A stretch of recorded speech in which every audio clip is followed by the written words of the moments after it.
আমি জানি আমার এই গল্পটা কেউ শুনবে না, শুনলেও হয়তো বলবে এ তো আজকাল অনেক হচ্ছে। তবু আজ জানালার পাশে দাঁড়িয়ে পুরনো একটা দিনের কথা মনে পড়েছে, তাই লিখে ফেললাম। আমার নাম তাসনিমা। 2 বছর আগে আমার বিয়ে হয় রাহিনের সাথে। পরিবারের দেখে বেছেই ঠিক করেছিল, আমি খুব একটা আপত্তি করিনি। ছেলেটা শিক্ষিত, ভদ্র, চোখে স্থিরতা। মনে হয়েছিল সম্ভবত সেই আমার শান্তির ঘর। বিয়ের প্রথম প্রথম কয়েকটা মাস খুব গুছানো সাজানো ছিল। ওর ব্যবহারে কোনো সমস্যা ছিল না, বরং এতটাই ভদ্র মনে হতো যে ও বুঝি আমাকে কষ্টই দিবে না। এতটাই পরিমাণে ভালোবাসা দেখাতো, আমি কখনো ভাবতেই পারিনি যে ও আমার সাথে কখনো এরকমটা করতে পারবে। কিন্তু একটা জিনিস বরাবর খটকাই থাকতাম, ওর চোখ কেমন যেন লাগতো।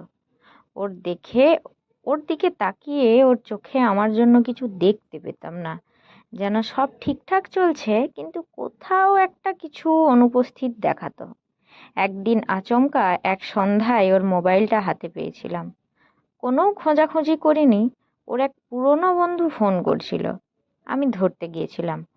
ওই সময় হঠাৎই নোটিফিকেশন আসে, Google photos your memory from 3 years ago। আমার চোখ আটকে গেল।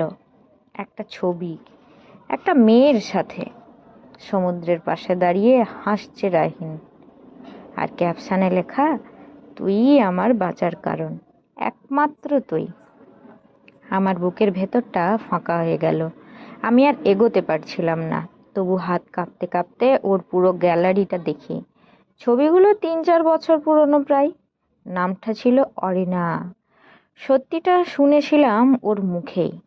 রাতেই ওকে সব দেখিয়ে জিজ্ঞাসা করছিলাম, এই মেয়েটা কে? রাহিন চুপচাপ বসেছিল, তারপর ধীরে ধীরে বলছিল, ও ছিল আমার প্রেমিকা।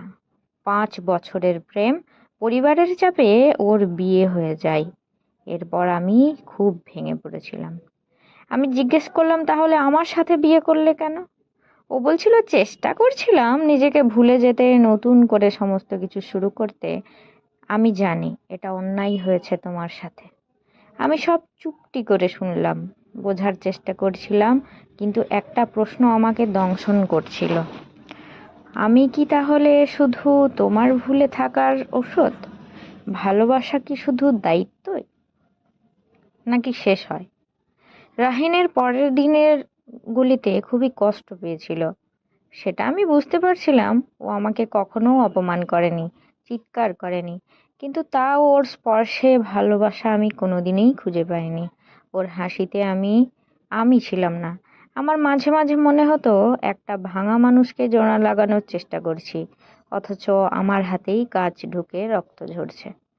আজকে আমি এখানে, আজ আমরা আলাদা থাকি, আমাদের ডিভোর্স হয়েছে, কিন্তু দুজনেই বুঝেছি ভালোবাসা যদি না থাকে, শুধু কাগজে নাম লিখে স্বামী স্ত্রী লেখা থাকলেই সম্পর্ক হয় না। আমি এখনো রাহিনকে ঘৃণা করি না। সে খারাপ মানুষ না, সে তার ভালোবাসার মানুষকে ভালোবেসেছিল, কিন্তু পায়নি। কিন্তু আমি নিজেকে ভালোবাসতে শিখেছি। আমি আর কারো পুরনো গল্পের নতুন